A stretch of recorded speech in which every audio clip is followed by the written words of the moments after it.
Vous avez assisté à combien de procès d'assises dans votre vie? J'y assiste depuis 1972, donc ça fait 27 ans. J'avais 18 ans à l'époque, donc je sais pas, on me pose souvent la question, mais je ne l'ai jamais... Je sais pas, 100, 200, 300? Ça doit faire, je pense, 2000. Comment vous choisissez vos procès? Ça dépend, pas nécessairement les plus médiatiques. Enfin, j'ai suivi en 27 ans les plus médiatiques, de Mesrine à Florence Ray, en parlant des plus récents. Un peu, je me suis fait des tas de copains, des chroniqueurs judiciaires, des greffiers. Je demande le rôle et puis je vais où je me sentirai, Quels sont les procès que vous sentez qui vous attirent? Les beaux, les grands procès, les crimes passionnels. Pourquoi? Je sais pas, je trouve qu'il y a de la matière quand on les suit. Plutôt du côté de la robe du procureur ou de la robe de l'avocat? Pas nécessairement, non, plus du côté de la robe de l'avocat. Ouais. Puisque c'était mon rêve d'être avocat et chroniqueur judiciaire. Bon, j'ai eu une vie un petit peu brisée, un peu cassée. J'ai eu une enfance très difficile avec l'abandon d'une mère, donc avec tout le parcours que ça implique, les orphelinats, la science publique, les maisons de correction. Puis je suis arrivé à l'adolescence et là j'étais en quête de justice avec une foi, une vérité, une quête de justice et c'est là que j'ai commencé à suivre un procès et puis depuis j'ai pu arrêter, quoi. Ça vous soulage? Vous avez besoin de voir la justice être rendue parce que vous avez le sentiment d'avoir été victime d'injustice? C'est pas tellement que d'injustice? ça me soulage, c'est que ça me passionne, j'ai besoin de ça. Comment vous avez réussi à gérer cette passion à côté de votre carrière professionnelle? C'est-à-dire que à l'époque, j'ai été 10 ans dans le bancaire, j'étais beaucoup en showbiz, j'étais danseur, choriste, pendant très longtemps. Puis après, bon, il arrive un âge où il faut arrêter, et puis enfin, physiquement, on peut plus assurer tout ça. J'ai été 10 ans dans le bancaire, enfin dans une grande banque, et j'assouvissais ma passion après mon travail. Et c'était jouable? Ah oui, oui, oui. Puis à l'époque, bon, maintenant sur Paris-Couronne, les procès commencent à 9h, mais à l'époque, ils commençaient à 13h30. Donc je finissais 16h30, 17h, et je fonçais tout de suite, scooter, boum, palais de justice. Racontez-nous alors, à travers des procès qui vous ont marqué, ce que vous avez ressenti. Qu'on comprenne par l'exemple. Par l'exemple, c'est-à-dire c'est assez difficile. Prenez des exemples concrets de procès qui vous ont marqué. Des gros procès qui m'ont marqué, même pas spécialement des procès médiatiques. Non, non, non. Bon, comme il y a des procès que je ne supporte pas du tout, c'est les procès dès qu'on touche à un enfant, les procès d'infanticide. Là, j'en suis un récemment aux Assises des Yvelines, à Versailles. Une mère qui avait empoisonné ses 2 enfants, qui a eu 30 années de réclusion criminelle, dont 20 de sûreté. C'est des procès qui m'hérissent et qui me... Il y a certains procès que je ne supporte pas, où je suis vraiment à la partie prise. J'évite de l'être, mais c'est très difficile. Et pourquoi vous y allez alors? Parce que j'avais envie de le suivre, j'avais quand même envie d'essayer de la comprendre, d'essayer de... Vous ne supportez pas et vous avez envie de le suivre quand même? Non, c'est pas que je ne supporte pas, c'est que ça m'hérisse. Je reprends vos mots, je promets. Je me suis mal exprimé, ça m'hérisse. Mais vous y allez quand même? Et j'y vais quand même. Racontez-nous cette prise d'otage alors. Ah oui, alors la prise d'otage était en 75, le 8 juillet 75. C'était le couple Villequet, qui a été l'ennemi public numéro 1 pendant un moment, avant Mesrine. Puis j'arrive, il est 14h, vers 14h30, une avocate passe dans l'allée, on est en correctionnel, on n'est pas en assise. Et tend un pistolet à un détenu, enfin un accusé dans le box. Et puis sort une grenade, et puis nous prend la salle en otage, ainsi que le procureur et le président. Et s'évade? Et s'évade, enfin tire avant sur le commandant du palais et un garde. Ouais, c'était pas un pistolet en plastique, quoi. Ah non, c'était pas un pistolet en plastique, et la grenade non plus. Et puis, nous, on a été retenus, quoi, tout le temps, parce qu'ils sont pas partis tout de suite. On était... de spectateur, vous êtes devenu acteur. Comment vous avez vécu cette aventure-là? C'est-à-dire d'abord la surprise, hein, comme tous les... je l'ai vécu, j'ai subi les événements, quoi. Et depuis, vous n'avez pas lâché, c'était au début c'était les prémices de votre passion, oui, déjà? Oui, ça faisait 3 ans, 2-3 ans que je le suivais, en 75, ouais. 2-3 ans. Ouais. Et ça vous a renforcé dans votre goût pour ces lieux où il se passe où se prennent des décisions qui sont énormes? J'ai jamais cessé, ça fait 27 ans que... je disais au début de cette émission que cette passion vous a coûté votre premier mariage. Dans quelle mesure En partie, enfin en partie, les procès d'assises ont fait que... Entre Ça vous lui plaisait pas, elle comprenait pas, puis on était jeunes tous les deux, comprenait pas cette passion, quoi. C'est quoi, Paul? Ça vous inspire quoi, vous, tout ce que vous avez Moi, ça m'inspire beaucoup parce qu'il se trouve que mon père était avocat. Ouais. Il a plaidé jusqu'à 87 ou 88 ans, j'en parlais au début de l'émission. En pénal? En pénal, les avocats, souvent, à ce moment-là, plaidaient dans toutes les... Mais il plaidait beaucoup au pénal, oui. Il a fini sa carrière en plaidant dans le procès Barbie, c'est vous dire, pour la résistance, c'est vous dire qu'il était... Et là, je suis allé, et monsieur m'a dit qu'il y était aussi, donc nous nous sommes croisés. Oui.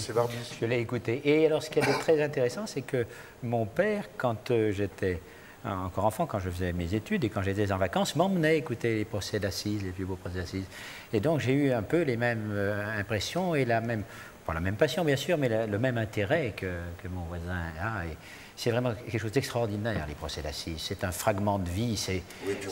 Pardon, excusez-moi. Oui. On y vit vraiment des moments humains extrêmement intenses. On va essayer de commenter ces passions avec un psychiatre et psychothérapeute, M. Amoroso, qui va venir nous rejoindre ici. Venez, M. Amoroso. Sous les applaudissements du public. Merci. Bonsoir, monsieur. Est-ce que vous allez vous asseoir en face de nous?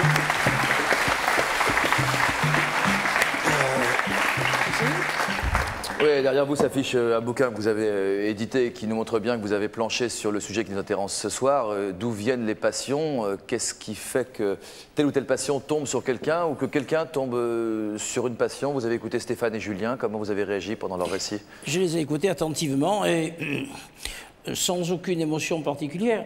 Il est évident que tous les deux représentent à la fois des cas très différents et très proches. L'un présente, je m'en excuse, une blessure narcissique certainement profonde, archaïque. Je pense que le meilleur moyen, il a utilisé, si vous voulez, la meilleure psychothérapie, à savoir la fréquentation de ces salles, de ces audiences qui sont quelquefois très pénibles, désagréables, mais à travers lesquelles il retrouve précisément un psychodrame et il, si vous voulez, il arrive à se récompenser à l'envers, à se gratifier, non pas au sens morbide du terme, je dis bien encore une fois, mais il y a une sorte de revanche. Je n'ai pas dit vengeance, il y a un tir au but qu'il est en train de gagner. Je pense que le temps joue pour lui, même s'il voit toutes ces affaires. Mais est-ce que c'est comme ça qu'on peut retrouver la paix intérieure? La paix, on ne la retrouve jamais, disons une relative sérénité. Vous oubliez tout quand vous êtes en procès, quand vous êtes en salle d'assises? Oui, je suis vraiment... Il a encore une fois une interprétation subjective, mais qui est très vraie, qui est très réelle. Il connaît parfaitement son cas, ce qui est rare chez la plupart des névrosés, précisément, névrosés au sens noble du terme. On est tous névrosés. Nous le sommes tous. Quelle est votre névrose à vous, pendant qu'on y est? Elle est de taille, elle est collective. Ouais. On la partage. Si vous voulez, la névrose à nous tous, c'est de souffrir de contradictions, d'ambiguïté. Je crois que c'est Nietzsche qui a dit l'ampleur des contradictions est le privilège majeur des fortes personnalités. Donc l'essentiel est de le savoir et de ne pas en souffrir et de ne pas être invalidé, c'est-à-dire de ne pas être interrompu, arrêté dans sa progression socio-professionnelle. Ce qui est important, je vous donne un exemple très rapide. Je connais un excellent confrère qui interrompt tout d'un coup son travail pour aller jouer immédiatement dans une salle de jeu et qui revient 2 heures après parce qu'il a beaucoup perdu ou beaucoup gagné. Il perd plus souvent qu'il ne gagne. Et c'est très fréquent. Là, nous disons qu'il est invalidé. Mais dans la mesure même où on souffre de ces ambiguïtés, de ces contradictions, et où on arrive à les sublimer, c'est-à-dire à les projeter dans une action constructive, la névrose est là, mais nous avons trouvé la solution, c'est qu'il a trouvé. En revanche, pour notre ami tout à l'heure, le cas est beaucoup plus, je n'ai pas dit douloureux, mais beaucoup plus particulier. Car il est bien évident qu'il est extrêmement sympathique, mais s'il me demande pendant ses vacances de garder ses araignées ou ses serpents, malgré ma disponibilité constitutionnelle, je ne pourrais pas, encore une fois, lui rendre service. Et son cas est... Non mais en plus contrairement à Julien, Stéphane ne sait pas d'où ça vient, quoi. Est-ce qu'il doit savoir? Est-ce qu'il a besoin de chercher d'où ça vient? Non, il n'est pas nécessaire, car bien. Le remède risque d'être pire. Pour le moment, il se contente de petits animaux. Il y a tout de même des œnèques ou des pitons qui ont 7 ou 8 mètres de long. Et dans la mesure où c'est un fervent de la reproduction, il n'est pas souhaitable, encore une fois, qu'il amplifie cette névrose. Vous voyez ce que je veux dire? On commence par des petites migales. Vous avez peur qu'il finisse avec un rhino ou un éléphant? Ah, absolument. Donc vous disiez d'où ça vient. Vous savez que nous avons, sans faire un cours de neurobiologie, nous avons 3 étages cérébraux. Le plus bas est reptilien. Nous avons en commun, nous mangeons, nous buvons et nous coïtons. Bon, ça remonte à 200 millions d'années. Et nous éliminons également. Nous éliminons, oui, ça c'est naturel quelquefois. Et ensuite, nous avons donc un système intermédiaire qui est le lobe limbique, qui est la partie cérébrale de l'affectivité et de la mémoire, cher à Proust. Et puis au-dessus, il y a le cortex très intellectualisé qui nous permet de raisonner, de rationaliser cette chose-là. Je ne dis pas qu'il ne l'a pas. Non, vous êtes en train de dire qu'il est au premier degré, qu'il est à l'ère jurassique. Ce n'est pas ce que je dirais. Que ce monsieur a 400 000 ans et qui sort de l'ère glaciaire, en gros. Quoi. Voilà, disons qu'au stade du Trias, du Jurassique et du Crétacé, c'est l'ère secondaire. Non, il n'est pas à ce stade-là. Mais disons que cet amour immodéré, si vous voulez, tout à l'heure, vous parliez de soigner. On ne peut soigner que les gens, non pas, je ne dis pas curables, mais qui souffrent de leur névrose, ils n'en souffrent pas. Éventuellement, il fera souffrir son entourage. Quoi qu'il doit faire, certainement le vide autour de lui, malgré la sympathie qui émane de sa personne, il ne mourra pas de ses intimes pour 50 raisons. Mais ça, il le comprend. Il fait, si vous voulez, ce qui est intéressant dans son cas, c'est qu'on se demande, ça n'est pas du tout l'aspect commercial qui le guide, mais je pense qu'il doit prendre le contre-pied de quelque chose de très ancien.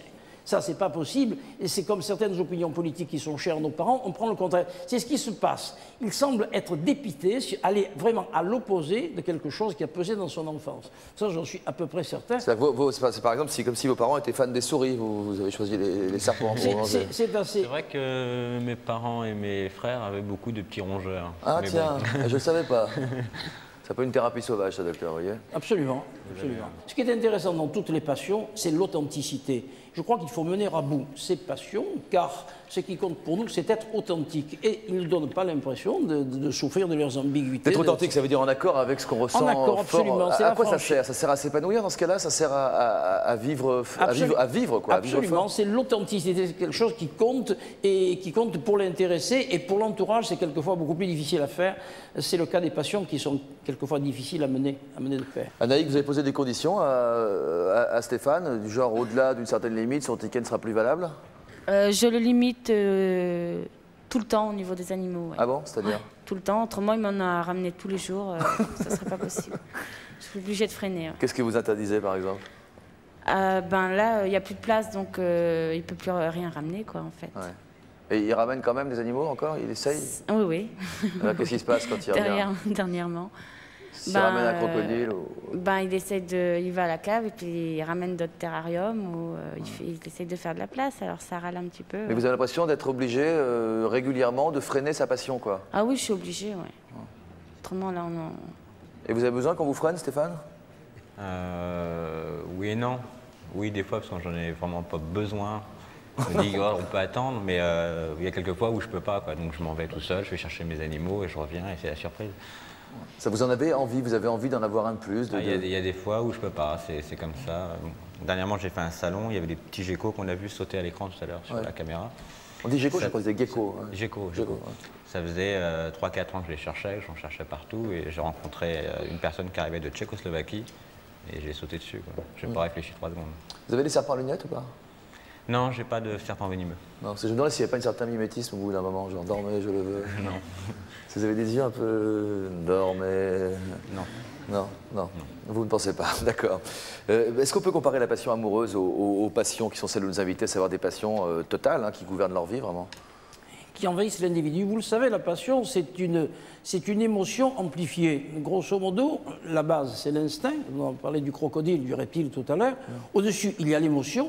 Et ça, c'est important. L'émotion, c'est un mouvement d'humeur, un sentiment que nous avons qui dure à peine quelques secondes, peut-être quelques minutes. L'émotion, c'est la peur, la tristesse, la surprise, la colère. Vous voyez, il y a 5 ou 6 émotions, pas plus. Mais une émotion qui dure, ça devient une passion.